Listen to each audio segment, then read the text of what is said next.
Bismillahirrahmanirrahim. Welcome to 16th lecture of the course Software Quality Engineering. We are discussing different other models and other different techniques that are used for software testing. This is what we have discussed in our previous lecture, and further discussion on some other models and techniques of testing will be carried out in our today's lecture as well. Before we formally start our 16th lecture today, let us have a look on the summary of previous lecture. We have overviewed different software testing techniques such as ad hoc testing, such as checklist-based testing, partition testing, control flow testing, and data flow testing. In our previous lecture, we identified the need of which specific testing technique should be used for what type of softwares. We explored that there are different types of software and there is no universal or no common testing technique that could be applied to any type of software. So depending on the available resources, depending on the type of software, you then select a relevant software testing technique and use for your own software. We started our discussion on unit and component testing, and we discussed different characteristics and applications and adoption of unit and component testing. For example, in unit testing, the unit is the function, the method which is going to be tested, and we use white box testing. And unit testing could be used in ad hoc testing. It could also be used in some other aspects as well. Also, we discussed component testing and what exactly a component is. If it is structural languages, then the combination of functions, combination of units will form a component. If it is an object-oriented language, then the component is a class, right? So we have also seen that component testing could be used in traditional program testing or object-oriented programming languages.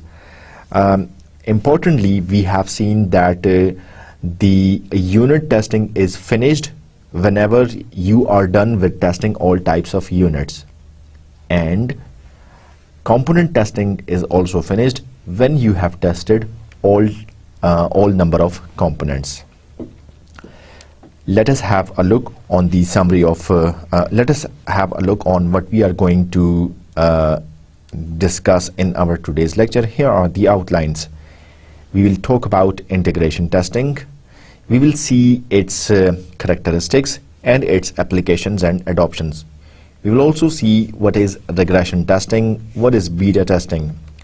Lastly, we will compare the testing subphases, and we will conclude our lecture on existing web testing. The objectives of today's lecture include to understand and distinguish between characteristics, applications of different software testing such as integration, regression, beta. जब तक आपको unit testing, component testing, regression testing, beta और integration testing, इनके characteristics, इनके features और इनकी applications नहीं पता चलेंगी, तो आप इनमें से किसी रेलेवेंट टेस्टिंग टेक्निक को किसी स्पेसिफिक सॉफ्टवेयर पर अप्लाई नहीं कर सकेंगे. सो ये चीज़ जानना, कैरेक्टरिस्टिक्स, एप्लीकेशंस और एडॉप्शन इन सॉफ्टवेयर टेस्टिंग को जानना बड़ा ज़रूरी है ताकि इनको अप्रोप्रिएटली अप्लाई किया जा सके. और लास्टली हम देखेंगे आज के लेक्चर के ऑब्जेक्टिव्स में से शामिल है to understand and compare the need of specialised testing. Specialised testing क्या होती है, जिसको हम सब फेजेस भी कहते हैं. सब फेजेस में हम क्यों डिवाइड करते हैं, ये हमने प्रीवियस लेक्चर में भी स्लाइडली देखा. आज मज़ीद इंशाल्लाह इस पर बात करेंगे। बात करते हैं इंटीग्रेशन टेस्टिंग की। हम देखेंगे इंटीग्रेशन टेस्टिंग के कैरेक्टरिस्टिक्स और ये देखेंगे कि इंटीग्रेशन टेस्टिंग यूज़ कहाँ पे होती है। की कैरेक्टरिस्टिक्स इंटीग्रेशन टेस्टिंग के ये हैं, यहाँ पे किस चीज़ को आपने टेस्ट करना है। आप देखते हैं interface and interaction among multiple components और सब सिस्टम्स। पहले आपने यूनिट्स को टेस्ट किया, फिर चंद यूनिट्स को मिलाकर आपने कंपोनेंट्स को बनाया, कंपोनेंट्स को चेक किया। अब आप एक्चुअली उन कंपोनेंट्स के इंटरेक्शन को टेस्ट कर रहे हैं। वो कंपोनेंट्स आपस में इंटीग्रेट कैसे होंगे इसको आप टेस्ट कर रहे हैं। एक क्लास में आपने डिफरेंट फंक्शंस कॉल किए थे, उन फंक्शंस को इंडिविजुअली आपने यूनिट टेस्टिंग में टेस्ट किया, फिर उन सारे फंक्शंस को एक क्लास की सूरत में आपने कंपोनेंट टेस्टिंग में टेस्ट किया। अब उस एक प्रोग्राम में अगर डिफरेंट क्लासेस हैं, ठीक है, वो क्लासेस एक दूसरे के साथ कैसे इंटरेक्ट कर रही हैं, ठीक है, कैसे इंटीग्रेट हो रही हैं, इस चीज़ को अगर टेस्ट करना हो तो हम इंटीग्रेशन टेस्टिंग के थ्रू करते हैं। मतलब सॉफ्टवेयर का एक पार्ट सॉफ्टवेयर के दूसरे पार्ट के साथ कैसे इंटीग्रेट करता है, कैसे इंटरैक्ट करता है, इसकी टेस्टिंग को इंटीग्रेशन टेस्टिंग कहते हैं। सॉफ्टवेयर के पार्ट्स की बात करें, सॉफ्टवेयर के इंटरफेसेस की बात करें, सॉफ्टवेयर के कंपोनेंट्स की बात करें, सॉफ्टवेयर के सब सिस्टम्स की बात करें, इन सब के इंटरैक्शन और इनकी आपस में इंटीग्रेशन जो चीज़ टेस्ट करता है उसको हम इंटीग्रेशन टेस्टिंग कहते हैं। अगर आपने इंटीग्रेशन टेस्टिंग में ब्लैक बॉक्स टेस्टिंग यूज़ की है, ठीक है, यूजली हम अपने इंटीग्रेशन टेस्टिंग में वाइट बॉक्स टेस्टिंग को यूज़ करते हैं, ठीक है। मतलब आपने अब ये देखा कि अब आपके सारे कंपोनेंट्स, सारी क्लासेस, सारे सब सिस्टम्स इंटरैक्ट हो गए हैं, इंटीग्रेट हो गए हैं। अब ओवरऑल अगर इसको आप टेस्ट करना चाह रहे हैं आप usually white box testing use करते हैं। ब्लैक बॉक्स टेस्टिंग भी अप्लाई की जा सकती है, लेकिन फोकस हमारा वाइट बॉक्स टेस्टिंग पर होता है। इंटीग्रेशन टेस्टिंग ख़त्म कब की जाए? जिस तरह यूनिट टेस्टिंग हम उस वक्त ख़त्म करते हैं जब आपके सारे यूनिट्स की टेस्टिंग हो जाए। कंपोनेंट टेस्टिंग हम उस वक्त ख़त्म करते हैं जब आपके सारे कंपोनेंट्स की टेस्टिंग हो जाए। बिल्कुल इसी तरह इंटीग्रेशन टेस्टिंग हम उस वक्त ख़त्म करते हैं जब सारे सिस्टम्स या सब सिस्टम्स की इंटीग्रेशन टेस्ट हो जाए। फॉर एग्जांपल, अगर उस सॉफ्टवेयर में या उस सिस्टम में, एज्यूमिंग एग्जांपल के तौर पर अगर हम कहते हैं कि उसमें 10 कंपोनेंट्स हैं या 10 सब सिस्टम्स हैं या 10 सब इंटरफेसेस हैं, ये सारे के सारे आपस में कैसे इंटीग्रेट कर रहे हैं, इसकी अगर ये सारे जब आप इनकी टेस्टिंग फिनिश कर लेते हैं आपकी इंटीग्रेशन टेस्टिंग भी ख़त्म हो जाती है। हम एग्जिट की बात इसलिए कर रहे हैं कि हमने ये कहा कि टेस्टिंग कब ख़त्म की जाए। इसमें 2 अप्रोचेज़ हैं। एक अप्रोच ये कहती है कि आप उस वक्त तक टेस्टिंग करते रहें जब तक कि आपके पास रिसोर्सेज हैं, जब तक कि आपके पास बजट है, ठीक है, तो आप उस वक्त तक टेस्टिंग करते रहें। दूसरी अप्रोच ये कहती है कि आप उस वक्त टेस्टिंग ख़त्म करते हैं जब आपके कुछ ऑब्जेक्टिव्स अचीव हो जाते हैं, तो वो आप टेस्टिंग ख़त्म कर लें। इंटीग्रेशन टेस्टिंग कब ख़त्म की जाए? इंटीग्रेशन टेस्टिंग आप उस वक्त ख़त्म कर लेते हैं जबकि आपने सारे कंपोनेंट्स की इंटीग्रेशन को, सारे सब सिस्टम्स की इंटीग्रेशन को टेस्ट कर लिया हो, सारी कम्बिनेशंस आपने देख ली हो, सारा इंटरेक्शन और इंटरफेसिंग आपने देख ली हो, तो आप अपने इंटीग्रेशन टेस्टिंग को कंप्लीट कर लेते हैं। आप इंटीग्रेशन में सम टाइम रिलायबिलिटी भी चेक करते हैं कि जब रिलायबिलिटी अचीव हो जाए तब आप इंटीग्रेशन टेस्टिंग को ख़त्म कर लेते हैं, ठीक है, बट नॉट प्योरली। मतलब हम नंबर ऑफ इंटरेक्शंस या इंटरफेसेस को देखते हैं और जब वो कंप्लीट हो जाए तो हम अपनी इंटीग्रेशन टेस्टिंग को ख़त्म कर देते हैं। इंटीग्रेशन टेस्टिंग यूज़ कहाँ पर होती है? डिफरेंट सॉफ्टवेयर टेस्टिंग टेक्निक्स थी, जैसे कि एडहॉक है, जैसे कि कंट्रोल फ्लो टेस्टिंग है, डेटा फ्लो टेस्टिंग है, वगैरह वगैरह। इसी तरह 2 और भी थी, फाइनाइट स्टेट मशीन और मार्कोव चेन्स, जो कि मतलब इस कोर्स का हिस्सा नहीं है। ये टेस्टिंग, इंटीग्रेशन टेस्टिंग आप फाइनाइट स्टेट मशीन की टेस्टिंग टेक्निक में भी यूज कर सकते हैं, और इसके अलावा बाकी टेक्निक्स में भी आप इंटीग्रेशन टेस्टिंग को यूज कर सकते हैं। कभी कभार इंटीग्रेशन टेस्टिंग को सिस्टम टेस्टिंग के साथ भी रेफर किया जाता है, लेकिन जब हम सिस्टम टेस्टिंग की बात करते हैं तो हम ओवरऑल कंप्लीट सिस्टम की बात कर रहे हैं, जबकि इंटीग्रेशन टेस्टिंग में ओवरऑल कंप्लीट सिस्टम की बात नहीं कर रहे, हम सिस्टम के डिफरेंट कंपोनेंट्स का आपस में इंटरेक्शन कैसे हो रहा है, हम सिर्फ इस चीज को चेक कर रहे हैं। सो ओवरऑल अगर सिस्टम की टेस्टिंग को देखना है, सो उसके लिए आपके पास सिस्टम टेस्टिंग मौजूद है, जिसको हम अपनी अगली स्लाइड में देखेंगे। सो सिस्टम टेस्टिंग मतलब इंटीग्रेशन टेस्टिंग सिस्टम टेस्टिंग का एक सबसेट हो सकती है, छोटा पार्ट है। ओवरऑल सिस्टम टेस्टिंग एक स्टैंड अलोन टेस्टिंग के तौर पर यूज की जाती है, जिसको हम अपनी कमिंग स्लाइड में देखते हैं, और वो है ये। अगर हम सिस्टम टेस्टिंग की बात करें, इसके सबसे पहले की कैरेक्टरिस्टिक्स की बात करें, तो सिस्टम टेस्टिंग में सिस्टम क्या चीज है, ऑब्जेक्ट क्या चीज है, किस चीज को टेस्ट करना है। सो याद रखिए कि सिस्टम टेस्टिंग में आपकी जो ऑब्जेक्ट है वो पूरे का पूरा सिस्टम है, होल सिस्टम है, एंड दी ओवरऑल ऑपरेशंस हैं यूजुअली कस्टमर के पॉइंट ऑफ व्यू से, कस्टमर्स के पर्सपेक्टिव से। मतलब यूनिट टेस्टिंग, कंपोनेंट टेस्टिंग और इंटीग्रेशन टेस्टिंग, ये डेवलपर ने अपने पॉइंट ऑफ व्यू से इंडिविजुअली इनको टेस्ट किया। जब हम सिस्टम टेस्टिंग की बात कर रहे हैं, सो सिस्टम टेस्टिंग में हम ओवरऑल सिस्टम को लेते हैं, पूरे के पूरे सॉफ्टवेयर को लेते हैं। सिस्टम टेस्टिंग उस वक्त की जाती है जबकि आपके सॉफ्टवेयर की ऑलमोस्ट कंप्लीशन हो चुकी होती है, डेवलपमेंट जो है वो तकरीबन कंप्लीट हो चुकी हो, तो तब आप सिस्टम टेस्टिंग करते हैं। आपने एक्चुअली कस्टमर को सॉफ्टवेयर नहीं दिया, लेकिन कस्टमर को सॉफ्टवेयर देने से पहले आप ये देखते हैं कि हाँ जी ये सॉफ्टवेयर कंप्लीट हो गया है, और अगर कस्टमर इस तरीके से सॉफ्टवेयर को यूज करना चाहे तो क्या ये फीचर्स, क्या ये फंक्शंस, और क्या जो चीजें सॉफ्टवेयर स्पेसिफिकेशन में कस्टमर ने बताई थी वो सारी की सारी इस सॉफ्टवेयर से मिल रही हैं। अगर तो मिल रही हैं तो इसका मतलब ये है कि सिस्टम टेस्ट आपका कंप्लीट हो जाएगा। सो सारे सिस्टम को देखना है, ओवरऑल सिस्टम की परफॉर्मेंस, सिस्टम का एक सब सिस्टम से लेकर बाकी सब सिस्टम्स का इंटरैक्शन, और ओवरऑल सारी चीजें आप देखते हैं। यूजुअली हम सिस्टम टेस्टिंग में इंप्लीमेंटेशन डिटेल्स में नहीं जाते, कोडिंग डिटेल्स में हम नहीं जाते, क्योंकि कोडिंग डिटेल्स वो आप अपनी यूनिट टेस्टिंग में कर चुके हैं।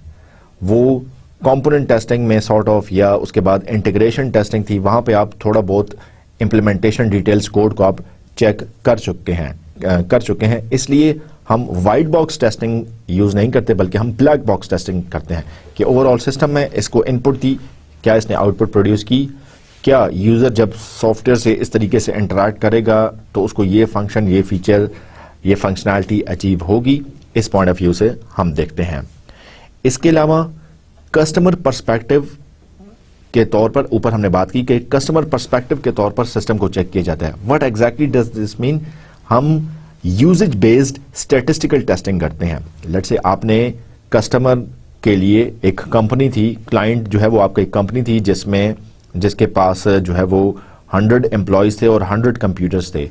अब अगर ये सॉफ्टवेयर उन 100 कंप्यूटर्स में जाके इंस्टॉल होना है और यूज होना है, सो आप इसकी यूजेज बेस्ड स्टैटिस्टिकल टेस्टिंग करते हैं।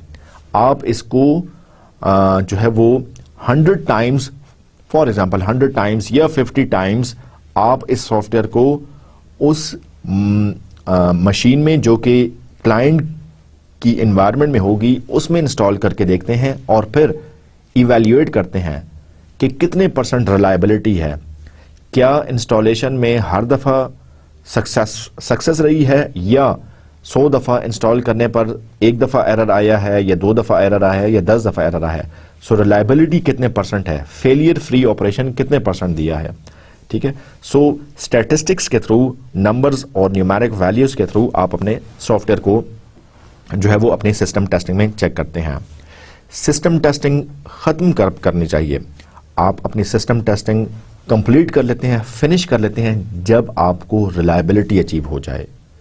ठीक है, जब आपको रिलायबिलिटी अचीव हो जाए, when the tester thinks that the software is reliable enough to be handed over to the client, then you stop system testing. कभी कभार कवरेज को भी देखा जाता है, ओवरऑल आप सॉफ्टवेयर के सारे एस्पेक्ट्स को देखते हैं और देखते हैं हाँ जी हर चीज़ चेक हो गई, तब भी आप ख़त्म करते हैं, लेकिन एक्चुअली आप रिलायबिलिटी को चेक कर रहे हैं। सो जब आपकी रिलायबिलिटी अचीव हो गई, इसका मतलब ये है कि आप अपने सिस्टम टेस्टिंग को कंप्लीट कर सकते हैं। सिस्टम टेस्टिंग कहाँ पर यूज़ की जाती है? सिस्टम टेस्टिंग आपकी मार्कोव चेन मॉडल्स में या ऑपरेशनल प्रोफाइल्स जो कि मूसा ऑपरेशनल प्रोफाइल्स हैं वहाँ पर भी यूज़ की जाती है। आपकी फंक्शनल चेकलिस्ट, ठीक है, एफ लिस्ट जिसको कहते हैं, एफ लिस्ट कहें या फंक्शन चेकलिस्ट कहें, हाई लेवल की फंक्शनैलिटी को अगर चेक करना हो, ठीक है, फॉर एग्जांपल मेरा एक सॉफ्टवेयर था, उसके हाई लेवल फंक्शंस क्या हैं कि हाँ जी डेटाबेस में ये रिकॉर्ड्स सेव हो रहे हैं, ठीक है, या इस लिंक पर क्लिक करने से सॉफ्टवेयर का ये पोर्शन जो है वो एक्सेस हो जाता है, ठीक है, या सॉफ्टवेयर के ये मॉड्यूल्स हैं कि ये एक इसमें डेटाबेस है, एक इसमें जो है वो फ्रंट एंड है, एक बैक एंड है। सो हाई लेवल के जो फंक्शंस हैं उनकी एक लिस्ट जब उनकी लिस्ट बनी हो, सो वहाँ पे भी आप सिस्टम टेस्टिंग यूज़ करते हैं। अगर high level finite state machines हैं वहाँ पे भी आप सिस्टम टेस्टिंग यूज़ कर सकते हैं, और कंट्रोल फ्लो टेस्टिंग में और डाटा फ्लो टेस्टिंग में भी आप सिस्टम टेस्टिंग को यूज़ कर सकते हैं।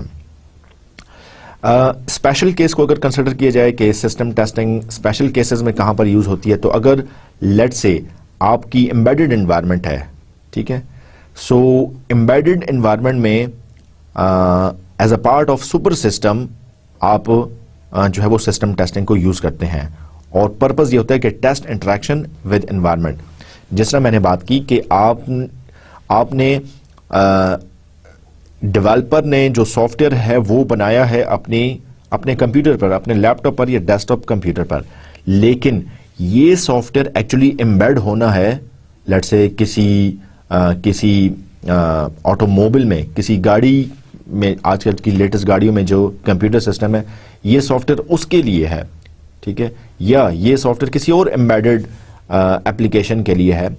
सो इन केसेस में क्या होता है कि आप अपने इस पर्टिकुलर सॉफ्टवेयर को टेस्ट जब करना चाहते हैं, सो आप इस सॉफ्टवेयर को उस डेवलपर की मशीन से निकालकर क्लाइंट की एक्चुअल एनवायरनमेंट या एक्चुअली आप एम्बेड करके सॉफ्टवेयर को टेस्ट करते हैं और फिर देखते हैं कि ये अब एक्चुअली जो है वो कैसे रिस्पॉन्ड करेगा, इसका इंटरेक्शन विद एक्चुअल एनवायरनमेंट कैसे होगा, इसको आप स्पेशल केस के तौर पर सिस्टम टेस्टिंग में कंसिडर करते हैं।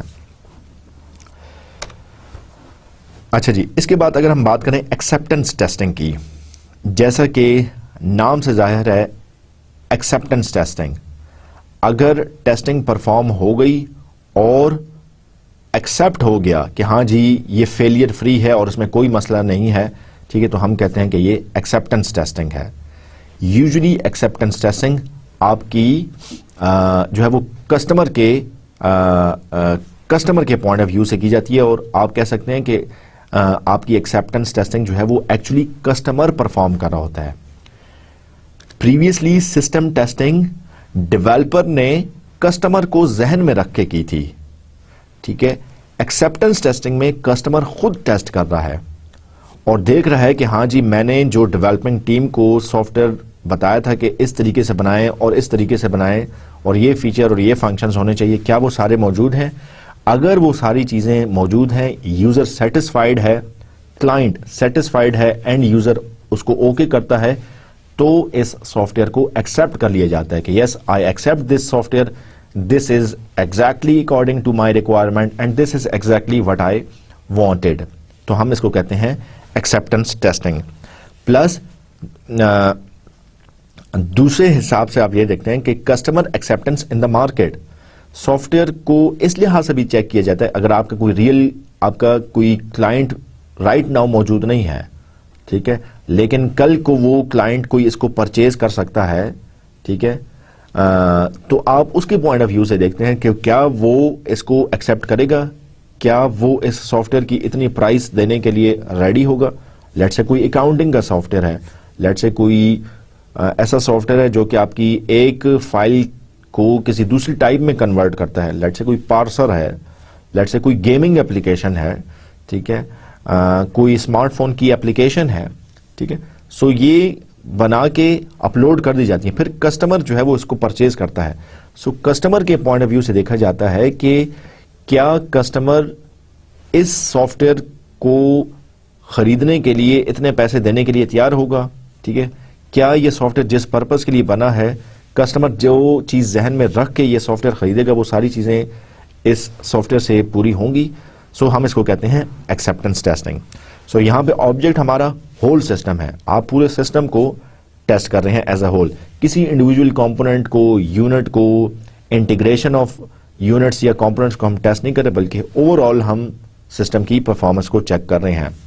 याद रखिए, अगर यहाँ पे डिफेक्ट कोई नजर आ जाता है या डिफेक्ट कोई निकल आता है, ठीक है, सो फिक्सिंग उसकी आप अलाउ नहीं कर सकते, ठीक है, फिक्सिंग आप उसकी अलाउड नहीं है। उसकी फिर आप कंटेनमेंट कर सकते हैं, लेकिन डिफेक्ट की प्रिवेंशन, ठीक है, वो आप नहीं कर सकते। क्यों? क्योंकि हो सकता है कि इस डिफेक्ट की फिक्सिंग जो है वो आपको वापस ले जाए कोडिंग के फेस पर और आपके एनालिसिस और रिक्वायरमेंट स्पेसिफिकेशन के फेस पर, तो आप इतना पीछे नहीं जा सकते। सो फिर आप क्या करते हैं, डिफेक्ट्स को आपने कंटेनमेंट करते हैं, ठीक है, यहां पे defect fixing as such allowed नहीं होती। एक्सेप्टेंस टेस्टिंग खत्म कब हो? यूजुअली एक्सेप्टेंस टेस्टिंग उस वक्त तक जारी रहती है जब तक कि कस्टमर 100% सेटिस्फाई हो जाए। कस्टमर ने 100% ओके कर दिया कि yes this software is exactly to my requirements, this software will be performing failure free operation in the actual environment, this software is let's say 100% reliable। जब ये ऑब्जेक्टिव्स अचीव हो जाएं, उसके बाद जो है वो आप एक्सेप्टेंस टेस्टिंग को फिनिश कर देते हैं। एक्सेप्टेंस टेस्टिंग यूजुअली कहाँ पे की जाती है? रिपीटेड रैंडम सैम्पलिंग में, ठीक है। फॉर एग्जाम्पल पूरे का पूरा सॉफ्टवेयर है, पूरे का पूरा सिस्टम बन चुका है, सॉफ्टवेयर का रैंडमली आपने कोई कंपोनेंट उठाया और उसको टेस्ट किया, सॉफ्टवेयर का कोई और कंपोनेंट उठाया और उसको टेस्ट किया, फिर तीसरी मरतबा कोई और कंपोनेंट उठाया और उसकी फंक्शनैलिटी, उसका बिहेवियर जो है वो चेक किया। जो जब आपने रैंडम सैम्पलिंग करनी हो तो वहां पे भी आप एक्सेप्टेंस टेस्टिंग करते हैं। लेकिन याद रखें कि रैंडम सैम्पलिंग जब आप करें तो जिस तरह ऊपर भी बात हुई कि यहाँ पे डिफेक्ट फिक्स नहीं होंगे, ठीक है, डिफेक्ट्स को कंटेनमेंट कर दी जाती है, कंट्रोल कर दिया जाता है, लेकिन फिक्सिंग जो है वो अलाउड नहीं है। एक्सेप्टेंस टेस्टिंग आप यूजेज बेस्ड स्टैटिस्टिकल टेस्टिंग में भी कर सकते हैं, ठीक है, विद मूसा ऑपरेशनल प्रोफाइल, जिसकी मैं एग्जांपल आपको प्रीवियस लेक्चर्स में भी देता आ रहा हूं कि ये सॉफ्टवेयर 10 दफ़ा अगर एक्चुअल मशीन पे या क्लाइंट की एक्चुअल एनवायरनमेंट में रन किया जाए, एग्जीक्यूट किया जाए या इंस्टॉल किया जाए, सो ये 8 दफ़ा फेलियर फ्री ऑपरेशन देता है। सो इसका मतलब है कि ये 80% रिलायबल है। अगर ये 10 दफ़ा फेलियर फ्री ऑपरेशन देता है, इसका मतलब ये 100% रिलायबल है। अगर 5 दफ़ा सक्सेसफुल होता है और 5 दफ़ा अनसक्सेसफुल है, इसका मतलब है 50% रिलायबल है। सो इस चीज़ को भी अगर चेक करना हो तो आप एक्सेप्टेंस टेस्टिंग करते हैं। और यहाँ पे एक्सेप्टेंस टेस्टिंग में आप थर्ड पार्टीज को हायर कर सकते हैं, जो आपके एक्सटर्नल टेस्टर्स हैं, ठीक है, कोई थर्ड पार्टीज हैं, कोई सर्विसेज हैं, कोई ऑर्गेनाइजेशन है, ठीक है, उनको आप बुलाते हैं, ठीक है, और उनसे आप अपना सॉफ्टवेयर टेस्ट करवाते हैं, ठीक है। सो थर्ड पार्टी के आने से क्या होता है कि थर्ड पार्टी जब आके उस सॉफ्टवेयर को टेस्ट करती है और वो अगर कोई वेल नोन ऑर्गेनाइजेशन, तो वो आपको एक सर्टिफिकेट भी देते हैं कि yes the time we are testing this software it 100% meets its requirements and objectives, और वो उनको एक सर्टिफिकेट भी दे देते हैं। फॉर एग्जांपल अगर अकाउंटिंग का कोई सॉफ्टवेयर बना है या कोई मैनेजमेंट सिस्टम बना है, कोई हॉस्पिटल मैनेजमेंट सिस्टम है, कोई स्टूडेंट इंफॉर्मेशन मैनेजमेंट सिस्टम है, कोई एम्प्लॉय मैनेजमेंट सिस्टम है, कोई एचआर मैनेजमेंट सिस्टम है। अब अगर इस किस्म के सिस्टम्स आपने बनाए हैं, ठीक है, आप थर्ड पार्टी से, ऑर्गेनाइजेशन से इनको टेस्ट करवाते हैं, अगर ये बिल्कुल ठीक है, इनमें कोई एरर, कोई मसले मसाइल नहीं है, तो ये थर्ड पार्टीज या ऑर्गेनाइजेशंस आपको सर्टिफिकेट देती हैं। सर्टिफिकेट इस चीज़ के लिए होता है कि मतलब आपका जो सॉफ्टवेयर बना है ये बड़ा ज़बरदस्त और फेलियर फ्री है। सो एक्सेप्टेंस टेस्टिंग यहाँ पर की जाती है। इसके बाद है बीटा टेस्टिंग। बीटा टेस्टिंग क्या होती है? बीटा टेस्टिंग यूजुअली आपके सॉफ्टवेयर की फुल इम्प्लीमेंटेशन से पहले और फुली हैंड ओवर करने से पहले, जब उसका ट्रायल वर्जन जो है वो आप सॉफ्टवेयर का इंट्रोड्यूस करना चाह रहे हैं, सो वहाँ पे आप बीटा टेस्टिंग करते हैं, ठीक है। तो आप अपने क्लाइंट्स को, कस्टमर को जो है वो ट्रायल बेसिस पर वो सॉफ्टवेयर दे रहे हैं। एक्चुअली वो सॉफ्टवेयर उस एनवायरनमेंट में इंस्टॉल हो जाता है, यूज़ करना शुरू कर दिया जाता है, लेकिन बैकएंड पे क्या हो रहा होता है कि बैकएंड पे जो डेवलपर है वो टेस्ट कर रहा है, मॉनिटर कर रहा है कि ये कैसे परफॉर्म कर रहा है और कैसे बिहेव कर रहा है। आपने अक्सर सॉफ्टवेयर्स के बीटा वर्जन देखे होंगे, ठीक है। बीटा वर्जन क्या होते हैं? बीटा वर्जन यही होते हैं कि ये सॉफ्टवेयर आप डाउनलोड करें, ठीक है, इस्तेमाल करें, ठीक है। ये हम आपको फ्री दे रहे हैं। फ्री इसलिए दे रहे हैं ताकि ये ट्रायल बेसिस पे आप यूज़ करें, और अगर इसमें मसले मसाइल हैं तो आप हमें जो है वो बताएं, या हम जो है वो इनको फिक्स करेंगे। जिस तरह आपने देखा होगा मैसेंजर्स हैं आपके, याहू मैसेंजर्स या कोई और मैसेंजर्स, इनके बीटा वर्जन पहले आते हैं और फिर एक्चुअल जो है वो आता है। स्काइप है, ठीक है, या इस किस्म के और कोई वॉइस मैसेंजर्स हैं, तो इनके पहले बीटा वर्जन आते हैं। कोई और सॉफ्टवेयर है किसी वेबसाइट पर आपको मिल रहा है, तो उनके अक्सर आप देखते हैं बीटा वर्जन होते हैं, और बीटा वर्जन यूजुअली फ्री होते हैं।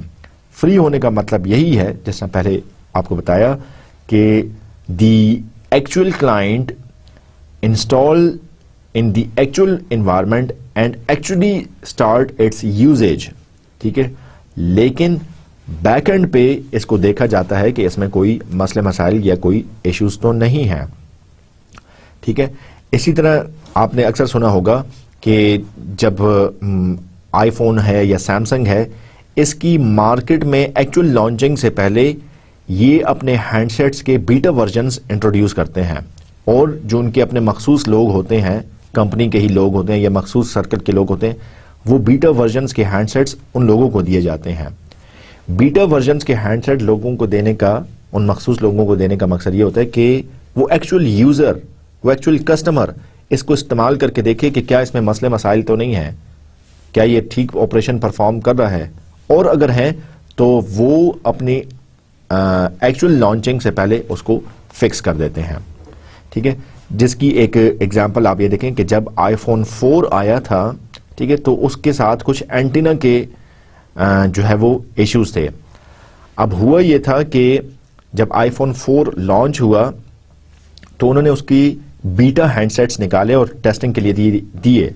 वो बीटा हैंडसेट्स जिन लोगों ने यूज़ किया उनको कोई एज सच प्रॉब्लम नज़र नहीं आया। उसके बाद जब मिलियंस ऑफ आईफोन 4 के हैंडसेट्स बने और जब वो एक्चुअल मार्केट में गए और कस्टमर्स ने परचेज किया और यूज़ करना शुरू किया, तो पता चला कि उसके कुछ एंटीना के इश्यूज हैं, उसके सिग्नल्स जो हैं वो ड्रॉप होते हैं, ठीक है। सो फिर बाद में लेटर वर्जन्स में उसको ठीक किया गया। सो कहने का मतलब ये है कि आप लेट्स से आईफोन की एग्जांपल ले लें।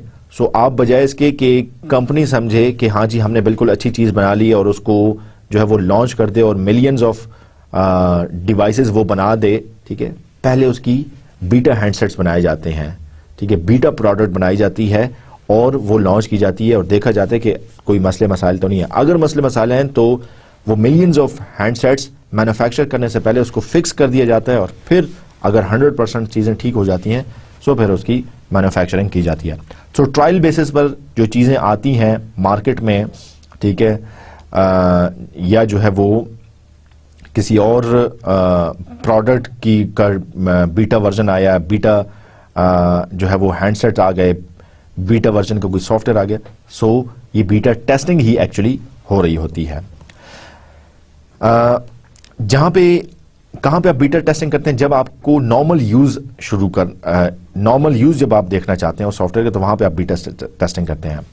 एक है सॉफ्टवेयर का यूज डेवलपर की एनवायरनमेंट में, डेवलपर ने अपनी मशीन पे अपनी एनवायरनमेंट में आपको बताया हाँ जी ये सॉफ्टवेयर है, इस तरीके से काम कर रहा है, कैसा है, ठीक है, वगैरह वगैरह। एक है कि एक्चुअल एनवायरनमेंट में नॉर्मली जब आप यूज करते हैं तो फिर आप बीटा टेस्टिंग करते हैं। अच्छा, बीटा टेस्टिंग जो है वो अक्सर ad hoc testing by customers, customer ने अगर एडहॉक टेस्टिंग भी करनी हो तो भी वो बीटा टेस्टिंग यूज करते हैं। फॉर एग्जांपल, सॉफ्टवेयर का मैंने सिर्फ ये कंपोनेंट चेक करना है कि ये ठीक काम करेगा या नहीं, इंटरफेस मैंने चेक करना है, उसको बैकएंड पे नहीं, इंटरेस्ट के बैकएंड पे डेटाबेस जो है वो कैसे, एसक्यूएल क्यूरीज क्या है, एसक्यूएल इंजेक्शन कैसे हो रही है, ठीक है, इस तरह कनेक्शंस कैसे एस्टैब्लिश हो रहे हैं, कौन से प्रोटोकॉल यूज है।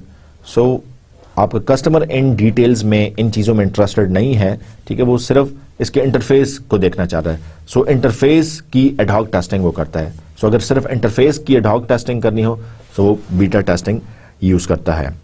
इसके अलावा बीटा टेस्टिंग डायग्नोसिस टेस्टिंग के लिए भी यूज की जाती है, और डायग्नोसिस टेस्टिंग आपके टेस्टर्स या डेवलपर्स करते हैं to fix problems observed by customers. जैसे मैंने आपको बताया कि बीटा टेस्टिंग में क्या है कि आपने वो ट्रायल वर्जन जो है वो इंट्रोड्यूस कर दिया, अब कस्टमर उसको एक्चुअली इस्तेमाल करना शुरू कर रहा है। अब यहां पर अगर कोई प्रॉब्लम्स आ रहे हैं, सो डेवलपर और टेस्टर उन प्रॉब्लम्स को डायग्नोज करते हैं और उन प्रॉब्लम्स को फिक्स करने की कोशिश करते हैं। याद रखिए, ये प्रॉब्लम्स वो हैं जो कि कस्टमर ने रिपोर्ट की हैं। ऑब्वियसली डेवलपर ने और टेस्टर ने अपने हिसाब से सॉफ्टवेयर को कंप्लीट चेक कर लिया था, उसके बाद उन्होंने बीटा वर्जन इंट्रोड्यूस किया उस सॉफ्टवेयर का।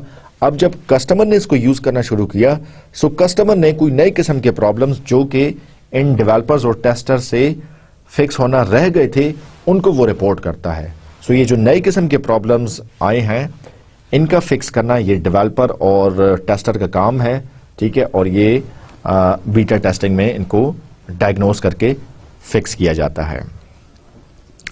जी, इसके बाद आइए बात करते हैं टेस्टिंग सब फेजेस का कंपैरिजन। और उससे पहले अगर हम बीटा टेस्टिंग की का एग्जिट क्राइटेरिया डिस्कस करें, बीटा टेस्टिंग कब खत्म होनी चाहिए, कब फिनिश होगी, कब कंप्लीट होगी। बीटा टेस्टिंग उस वक्त कंप्लीट हो जाती है जब कि आपका सॉफ्टवेयर 100% रिलायबल हो जाए, ठीक है, जबकि मतलब आप उस वक्त तक उस सॉफ्टवेयर का बीटा वर्जन जारी रहता है जब तक कि इस बात की यकीन दहानी ना हो जाए कि yes now this software contains not a single type of error, bug, और there is not anything which can be considered as a defect in the software. So जब ऐसी कोई चीज, डिफेक्ट, एरर, बग, प्रॉब्लम, जब कोई भी software में नहीं रहता, 100% रिलायबल हो जाता है, तो फिर आप बीटा टेस्टिंग कंप्लीट कर लेते हैं। फिर उस सॉफ्टवेयर का एक्चुअल वर्जन आता है, और मे बी वो एक्चुअल वर्जन जो है वो पेड होता है, ठीक है। जिस तरह हैंडसेट्स की मैंने एग्जांपल दी कि वो हैंडसेट्स, अगर बीटा हैंडसेट्स आपको दिए जाते हैं तो वो फ्री दिए जाते हैं, ठीक है, वो आपसे पैसे नहीं लिए जाते, आपको फ्री इसलिए दिए जाते हैं कि आप इनको यूज करें। आप ये एक्सपेक्ट ना करें कि ये 100% बिल्कुल ठीक काम करेगा, इसमें कुछ एरर्स, हिडन एरर्स होंगे। ये वो हिडन एरर्स हैं जो कि डेवलपिंग टीम डायग्नोज नहीं कर सकी। सो अब कस्टमर इसको जब देखेगा, आइडेंटिफाई करेगा, तब जो है वो इसको यूज किए जाएंगे। अगर आपको एक इंसिडेंट बताता चलूं तो आपको मतलब ये चीज और बेहतर तरीके से समझ में आएगी।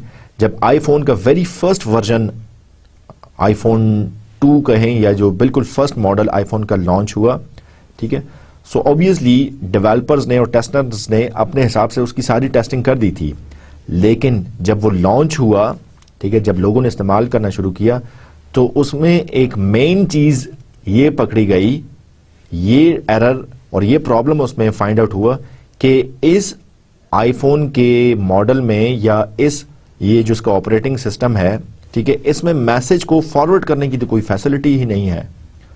मतलब आपका कोई अगर मैसेज आया तो वो एसएमएस आया, वो एसएमएस आप किसी को फॉरवर्ड नहीं कर सकते थे, ठीक है। ये उसमें एक बहुत बड़ा इश्यू जो है वो फाइंड आउट हुआ, ठीक है। सो ये इशू जो है वो फिर लेटर ऑन जो आईफोन का अगला मॉडल आया, आईफोन 3G, 3G, ठीक है, 3GS जो मॉडल आया, ठीक है, उसमें फिर इस पर्टिकुलर एरर को अलॉन्ग विद दैट जो और एरर्स थे उनको जो है वो फिक्स किया गया।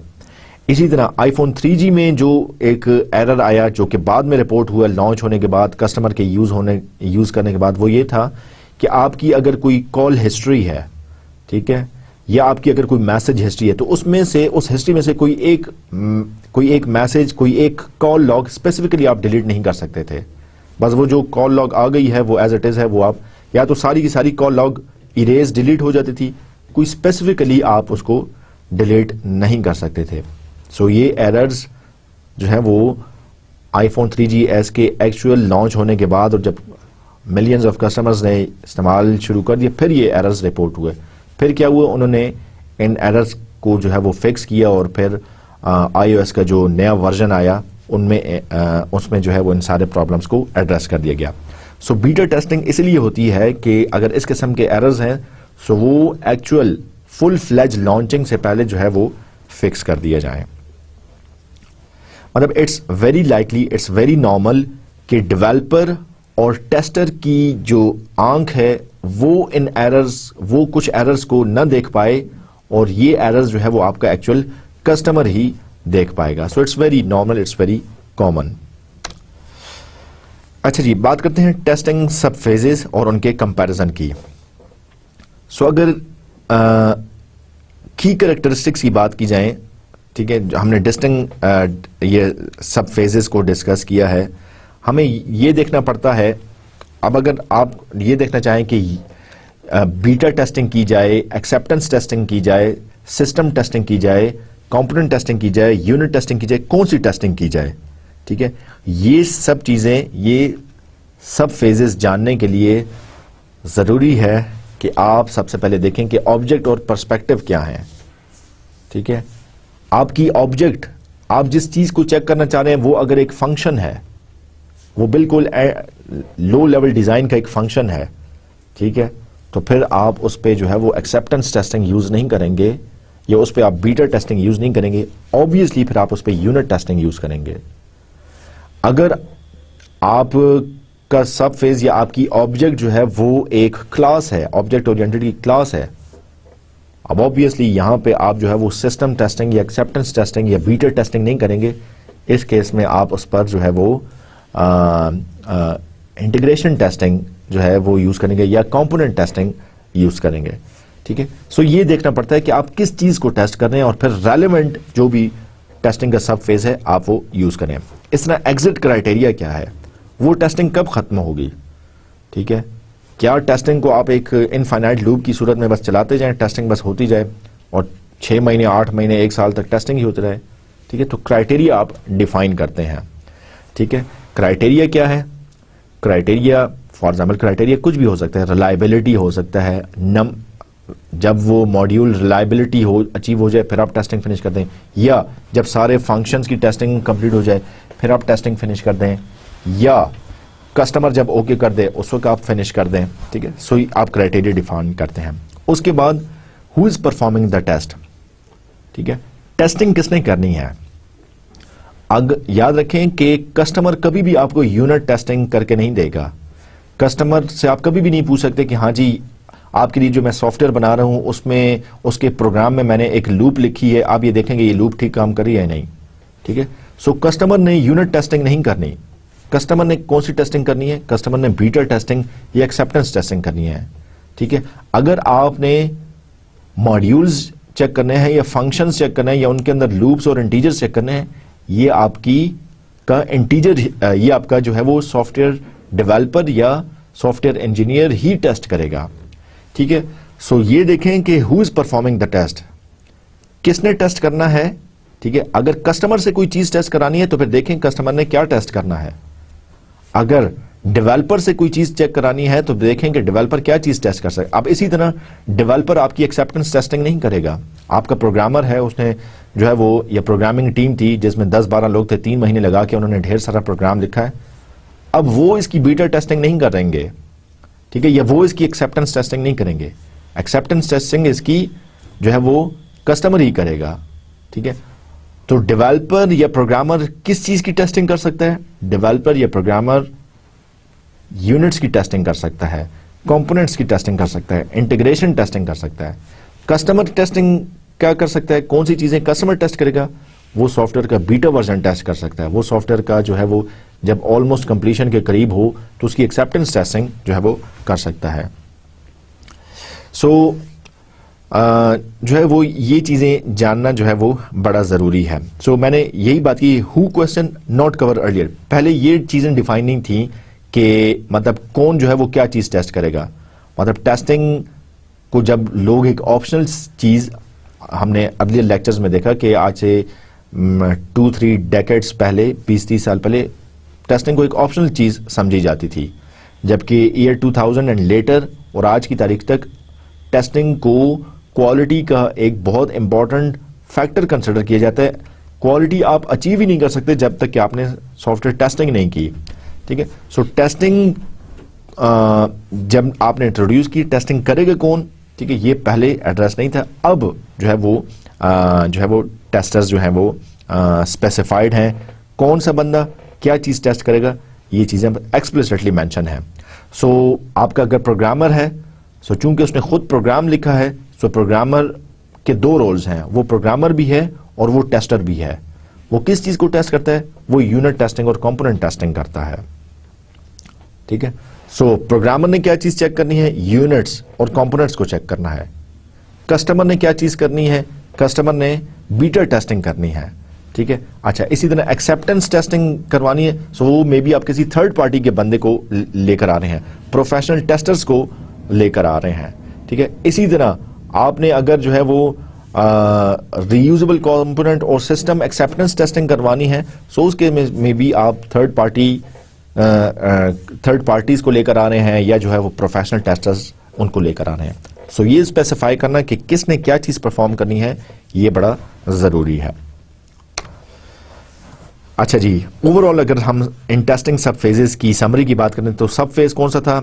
लेट्स से यूनिट टेस्टिंग हो, या सब फेज अगर कंपोनेंट हो, या सब फेज अगर इंटीग्रेशन टेस्टिंग हो, या सब फेज सिस्टम या एक्सेप्टेंस या बीटा टेस्टिंग हो, तो करेगा कौन? So unit testing usually white box के तौर पर की जाती है। कंपोनेंट टेस्टिंग जो है वो सर्टेन केसेस में वाइट बॉक्स भी है और सर्टेन केसेस में ब्लैक बॉक्स भी है। इसी तरह इंटीग्रेशन टेस्टिंग जो है वो आपकी वाइट बॉक्स टेस्टिंग की जाती है। सिस्टम टेस्टिंग का ओवरऑल इनपुट के अगेंस्ट आउटपुट देखी जाती है। तो सिस्टम टेस्टिंग, एक्सेप्टेंस टेस्टिंग और बीटा टेस्टिंग ये ब्लैक बॉक्स के पर्सपेक्टिव में की जाती है। यूनिट टेस्टिंग कब स्टॉप की जाए, कब फिनिश की जाए? यूनिट टेस्टिंग उस वक्त फिनिश स्टॉप कर दी जाती है जब कवरेज हो जाए, जब सारे यूनिट्स टेस्ट हो जाएं। इसी तरह कंपोनेंट टेस्टिंग जो है वो उस वक्त खत्म कर दी जाती है जब आपकी कवरेज हो जाए। इसी तरह इंटीग्रेशन टेस्टिंग उस वक्त खत्म कर दी जाती है जब आपकी कवरेज हो जाए, सारी चीजों को आपने सब सिस्टम्स को आपने जब टेस्ट कर दिया। एक्सेप्टेंस टेस्टिंग और बीटा टेस्टिंग उस वक्त स्टॉप कर दी जाती है जब आपका कस्टमर एक्चुअली यूज करके उसको ओके कर देता है। अच्छा, यूनिट टेस्टिंग कौन परफॉर्म करता है? प्रोग्रामर। कंपोनेंट टेस्टिंग कौन परफॉर्म करता है? ये भी प्रोग्रामर। इसी तरह कंपोनेंट टेस्टिंग की सेकंड टाइप की अगर बात करें तो वो भी टेस्टर परफॉर्म करता है या थर्ड पार्टी परफॉर्म करती है। इंटीग्रेशन और सिस्टम टेस्टिंग की बात करें सो वो भी आपके टेस्टर या जो है वो एक्सप्लिसिटली थर्ड पार्टी परफॉर्म कर रही है। और लास्टली अगर बीटा टेस्टिंग की परफॉर्म की बात करें, बीटा टेस्टिंग कौन कर रहा है? वो कस्टमर परफॉर्म कर रहा है। यूनिट टेस्टिंग जो एक सब फेज है टेस्टिंग का, ये कहां पे किस टेक्निक में यूज की जाती है? सो ये आपकी जो है वो बाउंड्री टेस्टिंग में, कंट्रोल फ्लो टेस्टिंग में, डेटा फ्लो टेस्टिंग में यहां पर यूज की जाती है। कंपोनेंट टेस्टिंग भी आपकी बाउंड्री टेस्टिंग में, कंट्रोल फ्लो टेस्टिंग में और डेटा फ्लो टेस्टिंग में यूज की जाती है। इसी तरह इंटीग्रेशन टेस्टिंग की बात करें तो ये फाइनाइट स्टेट मशीन में की जाती है, यूज की जाती है। सिस्टम टेस्टिंग की बात करें तो ये मार्कोव चेन मॉडल में या मूसा ऑपरेशनल प्रोफाइल्स में या फाइनाइट स्टेट मशीन में या जहां पे चेक लिस्ट है वहां पे ये की जाती है। और लास्टली अगर बीटा टेस्टिंग की बात करें सो बीटा टेस्टिंग आपकी जो है वो जब आपने सॉफ्टवेयर का नॉर्मल यूजेज को टेस्ट करना हो सो वहां पे यूज कर सकते हैं. So these are the comparison of key characteristics and applicable testing for different testing sub techniques, sub phases. So this is very important and very comprehensive table which shows you which testing subphase, what is the perspective, when to stop testing of that subphase, who will do the testing of that subphase, and in which testing technique this subphase is used. ठीक है. सो बड़ा comprehensively इस table में, जो कि आपकी book का के चैप्टर नंबर 12 का टेबल 12.1 है, उसमें ये बड़ा comprehensively अब तक हमने जितनी टेस्टिंग सब फेजेस को पढ़ा उसको इसमें कन्वर्ज और प्रेजेंट कर दिया गया है. स्पेशलाइज्ड टेस्टिंग, जिस तरह हमने अपने प्रीवियस लेक्चर में स्पेशलाइज्ड टेस्टिंग की बात की थी और हमने वी मॉडल को देखा था कि वी मॉडल में कुछ स्पेशलाइज्ड किस्म के फेजेस ऐड करके वी मॉडल को हमने एनहांस किया और उसमें हमने स्पेशलाइज्ड टेस्टिंग इंट्रोड्यूस की. स्पेशलाइज्ड टेस्टिंग में किया क्या जाता है, मतलब नीड क्या है, कब जो है वो स्पेशलाइज्ड टेस्टिंग करनी चाहिए. Some do not fit into specific sub phases, मतलब आपने टेस्टिंग के फेजेस किए, इवन सब फेजेस भी किए, लेकिन स्टिल अगर कुछ चीज़ें टेस्टिंग से रह जाती हैं तो आप उनको स्पेशलाइज्ड टेस्टिंग के थ्रू टेस्ट करते हैं. अगर आपके गोल्स डिफरेंट हो जाते हैं, ठीक है, मतलब रिलायबिलिटी के अलावा अगर कोई और गोल है आपका, ठीक है, तो उस केस में भी आप स्पेशलाइज्ड टेस्टिंग करते हैं. जबकि आपकी एनवायरनमेंट जो है वो नॉन स्टैंडर्डाइज्ड हो, या जो एप्लीकेशन या जो सॉफ्टवेयर बना रहे हैं आप, उसके लिए कोई अवेलेबल स्टैंडर्ड्स मौजूद नहीं है, ठीक है, कोई प्री डिफाइंड क्राइटेरिया या कोई प्रीवियस एग्जांपल्स मौजूद नहीं है. लेट्स से कोई ऐसा सॉफ्टवेयर आप डेवलप कर रहे हैं, ठीक है, तो उस केस में भी आप जो है वो स्पेशलाइज्ड टेस्टिंग करते हैं. फॉर एग्जांपल आप एक ऐसा रोबोट बना रहे हैं जो कि जो है वो किसी ऑब्जेक्ट को, किसी रेड कलर की ऑब्जेक्ट को जो है वो डायग्नोज करेगा. अब मे बी इसके लिए सॉफ्टवेयर आपको बनाना पड़ेगा. अब इस सॉफ्टवेयर के लिए जो पहले से कोई स्टैंडर्ड्स मौजूद ना हो, इन केसेस में आप जो है वो स्पेशलाइज्ड टेस्टिंग यूज कर सकते हैं. यूजुअली हमारा स्पेशलाइज्ड टेस्टिंग में कवरेज गोल क्या होता है, जब आपके डिफेक्ट डायग्नोसिस टेस्टिंग जब करनी हो, या डिफेक्ट बेस्ड टेस्टिंग करनी हो, या रिग्रेशन टेस्टिंग करनी हो, ठीक है. सो इन एनवायरनमेंट्स में या इन सिनेरियोज में जो है वो आप स्पेशलाइज्ड टेस्टिंग करते हैं. जब आप अपने प्रोग्राम को नॉर्मल टेस्टिंग के अलावा किसी और चीज़ के लिए भी देखना चाहते हैं, ठीक है, तो उस केस में भी आप स्पेशलाइज्ड टेस्टिंग कर सकते हैं. और लास्टली डिपेंड करता है कि आपके गोल्स और ऑब्जेक्टिव्स क्या हैं. उन डिफरेंट गोल्स एंड ऑब्जेक्टिव्स के लिए या उन स्पेसिफिक गोल्स एंड ऑब्जेक्टिव्स के लिए आप स्पेशलाइज्ड टेस्टिंग यूज कर सकते हैं. अच्छा जी, डिफेक्ट डायग्नोसिस टेस्टिंग क्या होती है, ठीक है. जैसा कि नाम से जाहिर है कि आप डिफेक्ट्स को डायग्नोज कर रहे हैं, ठीक है. एक्चुअली आपने तो सॉफ्टवेयर इसलिए बनाया था कि उसमें किसी किस्म के डिफेक्ट्स नहीं होंगे, लेकिन लेट्स से अगर डिफेक्ट्स आ गए हैं, कुछ परफॉर्मेंस में कुछ इश्यूज आ रहे हैं, ठीक है, तो अब किस वजह से आ रहे हैं उसको डायग्नोज करना, जिन डिफेक्ट्स की वजह से आ रहे हैं उन डिफेक्ट्स को डायग्नोज करना, ये बड़ा ज़रूरी है. उसके लिए आप डिफेक्ट डायग्नोसिस टेस्टिंग करते हैं. So context of defect diagnosis testing क्या है, in follow up to discovered problems by customer और ड्यूरिंग टेस्टिंग. याद रखिए टेस्टिंग की 3 एक्टिविटीज थी. टेस्ट प्लान था, ठीक है, टेस्ट एग्जीक्यूट था और टेस्ट फॉलो था. प्लान में आपने ये बता दिया कब टेस्टिंग शुरू होगी, कौन परफॉर्म करेगा, क्या बजट है. टेस्ट एग्जीक्यूशन में आपने एक्चुअली टेस्ट को रन किया और बग्स को, आपने एरर्स को फाइंड किया. फॉलो अप और एनालिसिस में आप देखते हैं कि जो यहां से एरर्स आइडेंटिफाई हुए थे उनको क्या फिक्स कर दिया गया, क्या वो एरर्स जो है वो फिक्स हो गए हैं, वाकई फिक्स हो गए हैं. ऐसा तो नहीं है कि वो एरर्स जो है वो फिर आ जाएंगे या जो है वो किसी और तरीके से उन एरर्स को डील किया गया है. सो डिफेक्ट डायग्नोसिस टेस्टिंग में आप जो है वो फॉलो अप करते हैं उन डिस्कवर्ड प्रॉब्लम्स का जो कि कस्टमर ने रिपोर्ट किए थे या किसी भी फेज में वो रिपोर्ट हुए थे. सो आप डायग्नोसिस टेस्टिंग में ये देखते हैं कि reported problems reported errors fix हो गए हैं या नहीं हुए। अच्छा, इसी तरह प्री टेस्ट रन किया जाता है, टेस्ट रिजल्ट्स देखे जाते हैं, follow up with fault removal and rerun retest to confirm detect fixing. Defect diagnosis testing में अगर आपने कोई पहले प्रॉब्लम आइडेंटिफाई कर ली थी, अब जब आप फॉलो अप कर रहे हैं, ठीक है, और डेवलपर ये कह रहा है कि हाँ जी मैंने जो है वो एरर या बग फिक्स कर दिए, अब आप रीटेस्ट करते हैं, अब आप रीरन करते हैं, ठीक है। डायग्नोसिस टेस्टिंग में आप किसी रिपोर्टेड एरर को रीटेस्ट करते हैं, रीरन करते हैं और देखते हैं कि क्या ये ठीक हुआ या नहीं हुआ, ठीक है। अच्छा, इसी तरह डायग्नोसिस टेस्टिंग में मल्टीपल रन्स होते हैं, मतलब ऐसा नहीं है कि एक दफा आपने टेस्ट रन किया और जो है वो आप सेटिस्फाई हो गए कि हाँ जी अब टीज, मतलब कई रन्स करके आप जो है वो अपना डायग्नोसिस टेस्ट करते हैं। प्रॉब्लम को आप रिक्रिएट करने की कोशिश करते हैं, ठीक है। मतलब लेट्स से आप ने टेस्ट सॉफ्टवेयर टेस्ट करना शुरू किया और किसी एक पॉइंट पे जाके आपको वो एरर या वो प्रॉब्लम जो है वो फिक्स हुआ।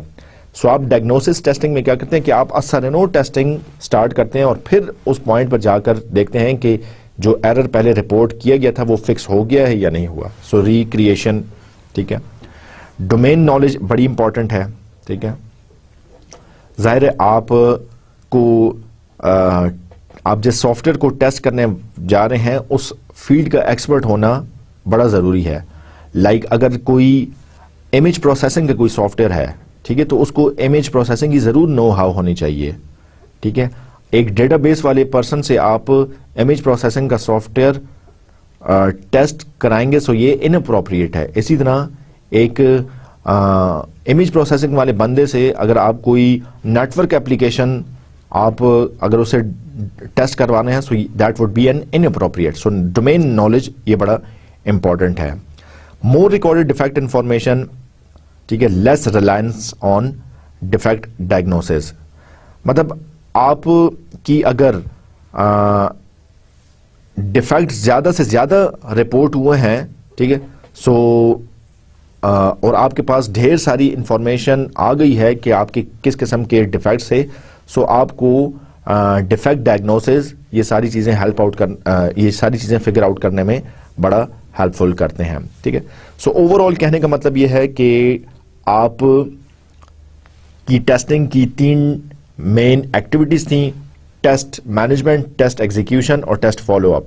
सो जब टेस्ट एग्जीक्यूशन में कोई एरर्स आपके पास आ गए, ठीक है, उन एरर्स को आपने डेवलपर को रिपोर्ट कर दिया।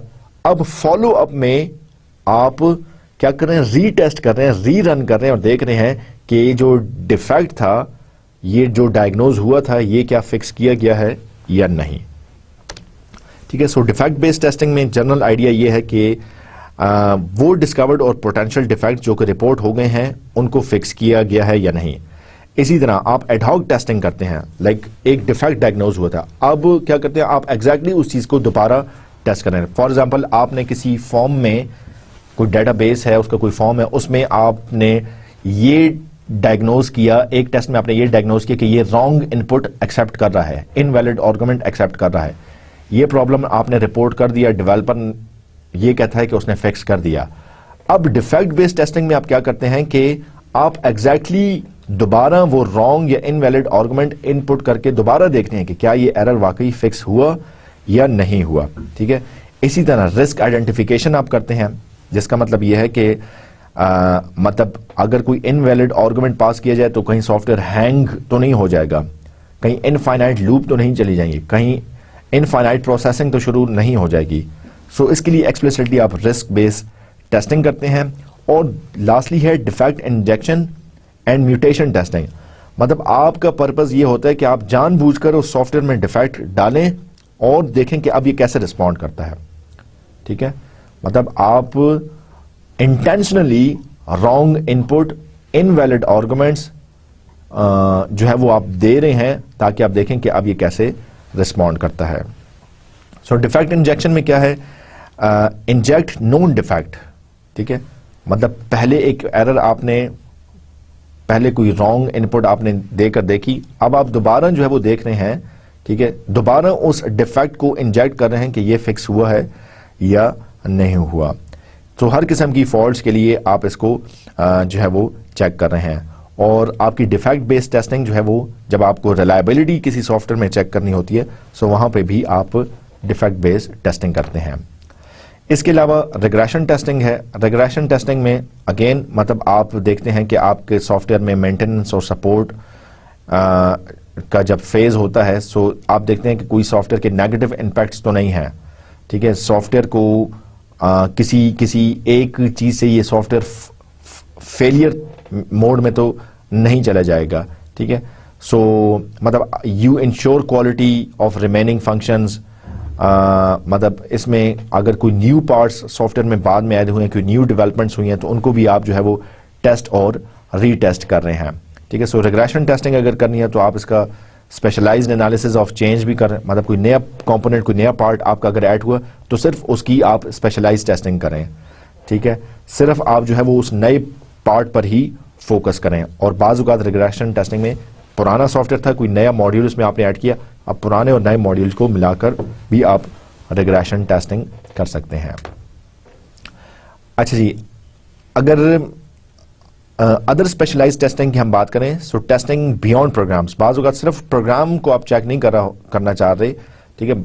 आप ये देखना चाहते हैं कि भाई अगर ये प्रोग्राम किसी सर्टेन एनवायरनमेंट में एम्बेड होगा, ठीक है, तो कैसे बिहेव करेगा।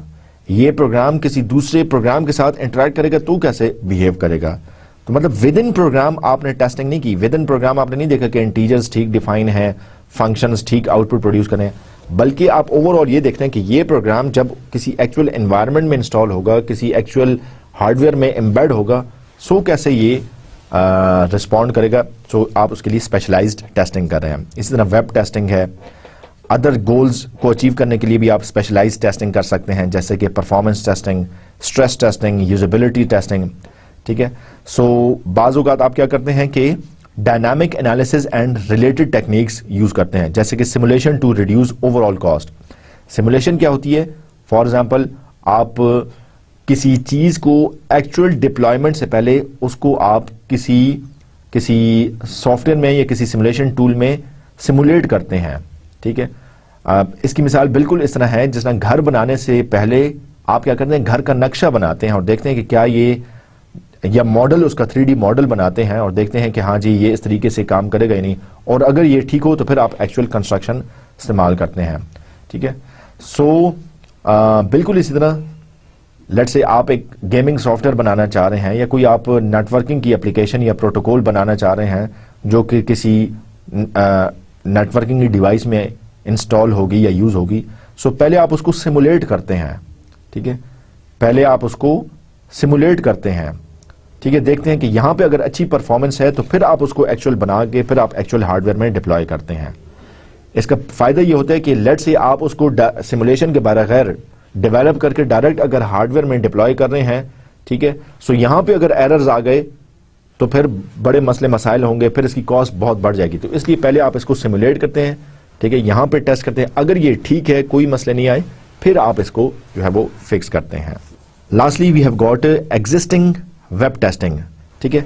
अब अगर आप का जो सॉफ्टवेयर है उसकी टाइप वो वेब से रिलेटेड है या वेबसाइट है या कोई वेब पेज रिलेटेड है, सो आप वहां पे क्या चीज टेस्ट करते हैं। सो वेब फंक्शनैलिटी की जो चीजें हैं मेनली आप उनको टेस्ट कर रहे होते हैं।